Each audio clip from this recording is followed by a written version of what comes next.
فينا هي ايامات النخوه وايامات العراس اللي كان تتسمع من راس الدرب العرس ديال فلانه ولا العرس ديال فلان، وكانوا الجيران تيتجمعوا وكانوا الحباب وعمتك وخالتك وتيبقى العرس سيمانه وهو بادي. السلام عليكم ورحمه الله وبركاته اخواني اخواتي الكرام، تنتمنى هذا الفيديو يلقاكم باحسن الاحوال ان شاء الله. كما شفنا العرس ديال واحد جوج كوبل داروه، وداروا واحد العرس اللي اصلا فرضوا على الناس كلشي يجي لابس الابيض، والعرس كله طالع اشهارات. ماشي مشكل اشهارات، ولكن فاش بقات هو في الاحترام ديال العادات ديالنا والتقاليد المغربيه واصولها، وما نقلدوش النصارى، حيت النصارى ما تيقلدوناش، ما عندنا علاش نقلدوا هذوك تقاليدهم وعاداتهم، وحنا عندنا عاداتنا وتقاليدنا. فين عمرنا شنا حنا العروسه تدخل بلا غوب في القاعه، وفين عمرنا شنا حد جوج يتباوسوا حدا المعازيم اختو اللي بارك عليه بيزو بيزو بيزو. هادشي كامل داروه باش يطلعوا البوز وباش يزيدوا يتشهروا، وما بقاش واحد الحياه والاحترام حدا الوالدين وحدا الاخت والاخ. لا حول ولا قوه الا بالله.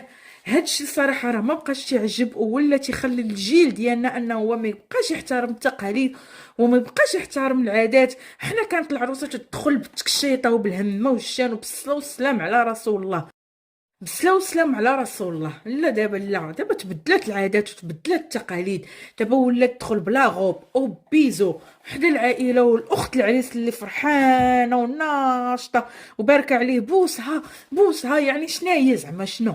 حنا كانت المراه راه ولدات تتحشم من خوها، تتحشم من خوها يشوفها راها حامله وراها غتولد. دابا لا، دابا ما بقاش عندنا الحياه، ما بقاش عندنا الاحترام، ولا كلشي مسنطح ولا كلشي خارج لا طيطاي. صراحه هادشي خصو يوقف على حده. ولكن شكون هو اللي داير هادشي؟ هما الناس دوك المشاهدات اللي تيزيدوا يشجعوا على هادشي، راه تيما يتسمى بالفساد. هادشي ملي ما تيبقاش واحد الاحترام وما تيبقاش واحد لا غيشوفني فلان وغتشوفني فلانه، ولا الاحترام وواحد النخوه والعزل اللي كان، راه الصراحه هادشي ما بقاش تيفرح. تنتمنى حتى من الناس اللي تيديروا ليهم المشاهدات وداكشي ينقص هادشي.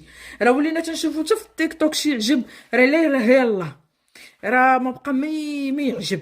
راه ولا الصراحه ولا هادشي تيخلع، وهادشي هادو راه من دون مستوى، والمخزن خاصو يربيهم.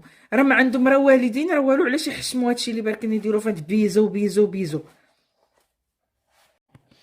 والاختلاف والبوسان يا قلالي الحياه لا تمثلون العرس المغربي بصفه عامه في حتى حاجه، واللي كيقبل على نفسه ان عرضه واسمه يتلطخ ويشوفوا العالم كامل راه ماشي راجل. الصراحه ايوا دابا نشوفوا هذا الحب فين غيوصل، وراه هذا الحب هذا راه ما غاديش يطول، راه شويه غيبان لك طلقوا لحقاش. ما بادينش بالمعقول، راه الله يهدي ما خلق وصافي. المهم اخوتي نتلاقاو في فيديو اخر ان شاء الله، ونتمنى هذا الفيديو يعجبكم، وما تنساوناش بواحد الجيم والكومونتير وتشجيع للقناه فضلا ليس امرا. الى اللقاء.